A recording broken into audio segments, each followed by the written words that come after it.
안녕하십니까. 한반도 안보전략연구원 부원장 박성황입니다. 이 앞에는 울릉도 독도가 어느 정도 주변 환경이 위험한가, 그리고 강대국들이 일개 섬을 국익에 따라서 쉽게 점령을 하는지, 거기에 대해서 알아봤습니다. 오늘은 울릉도 독도의 방위 능력이 어느 정도인가, 거기에 대해서 중심적으로 살펴보겠습니다. 동북아시아에서 전략 도서라면은 어디가 있겠는가? 북방 영토가 있습니다. 일본과 러시아가 지금 북방 영토 4개 섬을 놓고 싸우고 있는, 그게 이제 전략 도서고, 또 하나 중국과 일본이 싸우고 있는 센카쿠 일도가 있죠. 그리고 오키노 도리시마라고 동경에서 1700km가 떨어져 있는 태평양 한가운데 있는 섬인데 인공섬입니다. 썰물 때만 보이는 그런 섬, 바위를 갖다가 일본이 인공섬을 만들었는데 그게 이제 전략섬이 된 거죠. 200캐리를 선언하기 때문에. 그리고 중국의 남진해 쪽에 있는 스프레틀리 군도, 베트남과 필리핀과 같이 이제 영유권 분쟁을 하고 있는 스프레틀리 군도가 있고, 그리고 금문도가 있습니다. 금문도는 대만과 중국 사이에 있는 전략도서. 그리고 우리 한국에서는 울릉도 독도, 그리고 백령도, 제주도, 이 정도가 동북아시아의 전략도서로 될 수가 있겠습니다. 우리나라의 이제 전략도서 중에서는 백령도, 제주도, 울릉도 독도가 있는데, 백령도는 중국과 지리적 위치로 대치하고 있고, 또 우리의 해병대, 또 많은 병력이 들어가 있는 건 여러분들이 기자를 아실 거고, 제주도도 중국과 인접해 있지만 엄청난 해군 기지가 있죠. 또 비교적 또 구획이 정해져 있기 때문에 그렇게 울릉도 독도보다는 위험이 덜하다.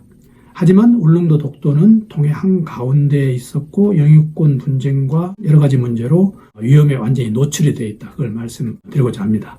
과거에 어느 섬이 방어에 실패한 사례와 성공한 사례를 대표적인 걸 들어보겠습니다.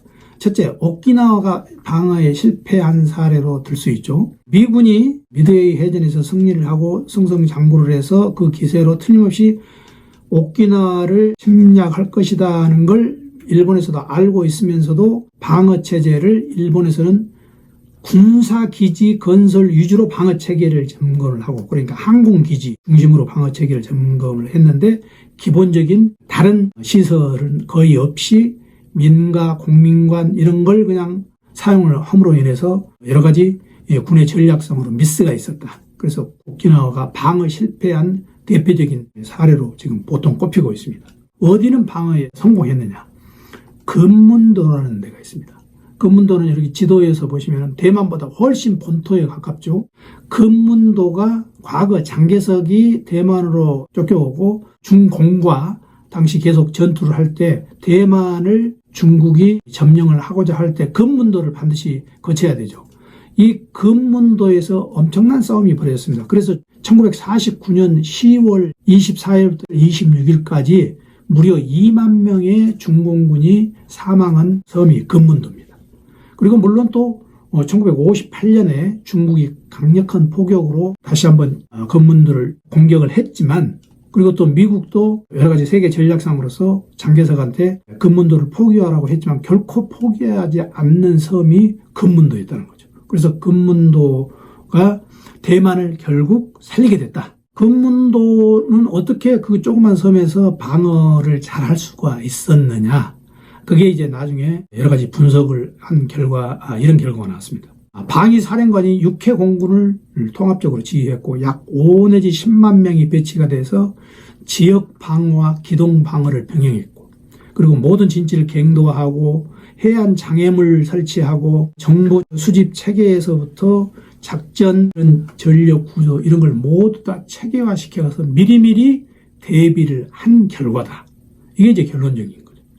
그래서 결국 금문도가 대만을 구했다, 이런 얘기가 나옵니다. 이런 두 가지 실패와 성공 사례를 보면서 우리가 이제 울릉도, 독도에 대한 방어 체계를 우리가 한번 눈을 돌려볼 필요가 있습니다.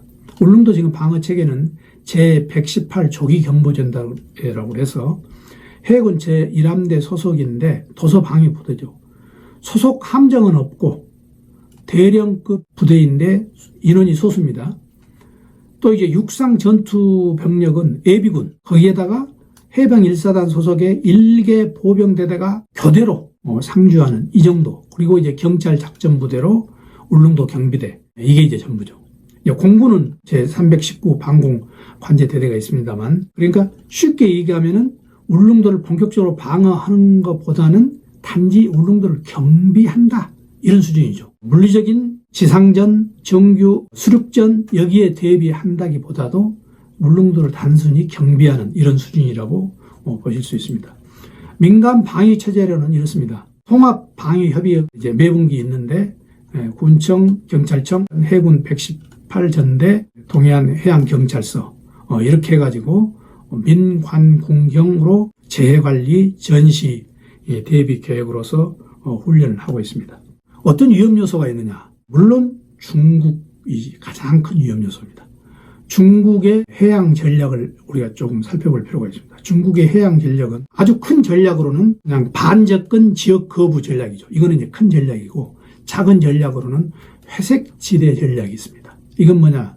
살라미 전술, 도마뱀 꼬리부터 하나하나씩 떨어져 나와서 도마뱀이 도망가듯이 급한 상황이 있으면은 조금씩 자기의 약점을 상대방한테 보이면서 본체를 속이는 살라미 전술, 그 다음에 기정사실 전술, 계속적으로 분쟁을 일으켜가지고 중국이 기정사실하는, 그 다음에 대리전 전술, 또 하나 양배추 전략, 요걸 이제 설명을 드리겠습니다. 중국의 전략 중에 이제 가장 유의해야 될 게 회색지대의 전술입니다. 대부분 이제 중국이 여러 동남아 국가들한테 이런 전략을 썼는데, 부지불식간에 중국만이 이득을 보는 어떤 현상 변경 행위를 한다는 거죠. 해외 사이버 해양기지 스플래틀리 군도 같은 그런 지역에다가 인공섬을 만들어서 자기네들 영토화하는 이런 회색지대 전술을 쓰고 있다. 자, 또 하나 중국의 해양 전략으로는 양배추 전략이 있습니다. 캐비지 스트래티지라고 해가지고 분쟁 지역을 양배추같이 겹겹이 싸가지고 해상 민병대, 어안 해양 경비대를 앞세워서 회색지대 전략을 거기에 사용한다는 거죠. 그래서 이건 미국 등 여타 국가들이 이런 전략에 능숙치 않았기 때문에 몇 번 이게 당한 전략이죠. 그래서 이런 중국의 전략, 그 가장 핵심에는 중국의 해상 민병이 있습니다. 중국은 물론 해상 경찰이 있죠. 해군이 있고 해상 경찰이 있고 그 밑에 해상 민병이라는 걸 바로 중국이 여러 단체들을 가동을 시켜가지고 바로 해경을 덮고 해군을 바로 현장에서 돕는 겁니다. 2016년에 서해에서 우리 해경장의 고속 단정을 침몰시킨 사례도 있죠. 이런 중국의 해상 민병이. 그래서 중국의 지금 해상 민병은 단순히 어부나 이런 그 차원을 넘어서 지금은 미국의 항행의 자유작전, 이런 미국의 작전에까지 지금 반대편에서 지금 개입을 하고 있습니다. 해상 민병은 평소에 중국 어부로서 생업에 종사하죠. 그러다가 필요시 소집돼서 훈련이나 연습을 받고 해군이나 해경의 해상 정찰이나 감시 활동을 지원을 합니다. 항만 노동자들 이런 사람들도 다 포함이 되죠. 그래서 이 사람들이 연료, 탄약, 보급물자 운송뿐만 아니고 어선을 동원을 해가지고 작전의 하나의 일원으로서 참가를 하게 됩니다. 그러니까 만약에 동해에서 충돌이 일어날 경우, 보통 충돌에서는 중국에서는 해경과 해상 민병이 처음에 동원이 되죠. 군이 동원이 되기 이전에, 예를 들어서 EEZ 지역 내에 한국 어선과 중국 어선이 충돌을 했다. 그럴 경우는 중국에서는 군보다는 해경과 해상 민병이 동원이 처음에 되는 겁니다. 일본 같으면 이제 해상보안청이죠. 일본에는 해상 민병 같은 게 없기 때문에. 그래서 이제 만약에 수습이 힘들 경우에는 서서히 양쪽에서 이제 군이 등장한다. 동해에서 우리 한국과 중국과의 이런 접촉 충돌도 예상이 되지만 문제는 일본과 중국과의 충돌도 예상이 되는 겁니다. 그래서 우리는 양쪽의 해상 가동 능력을 우리가 미리서 파악을 해 두고 있어야 된다. 일본의 특수부대는 있습니다. 일본의 특수부대 중에서 가장 눈에 띄는 거는 수륙기동대, 우리 한국 같은 해병대인데 이 해병대가 약 3,000명 되고 지금 갈수록 이 해병대가 고도화되고 있다는 거죠. 미국에 가서 직접 훈련을 받습니다. 미군들과 같이 합동훈련으로. 그래서 수륙기동단의 번거지가 사세보인데 사세보가 바로 동해안 쪽이죠. 그리고 이제 뭐 정보수집, 미사일 부대, 경비부대 이런 게 있습니다. 만약에 가상 시나리오로 외국에 점령이 됐을 경우 어떤 시나리오냐? 처음에는 이렇습니다. 갈등 명분을 축적을 한다. 어느 나라건 그래서 해상의 분쟁이 일어나고 또 뭐 해상 민병이 동원되고 이렇게 해서 해상 분쟁을 초래를 하고 그다음에 세 번째는 느닷없이 점거를 한다는 겁니다. 그래서 점거를 오래 장기화하고 그다음에 실효 지배를 선전을 하고 그다음에 이제 그 점거를 철수하는 대신에 자기네들은 다른 국익을 요구하는 거죠.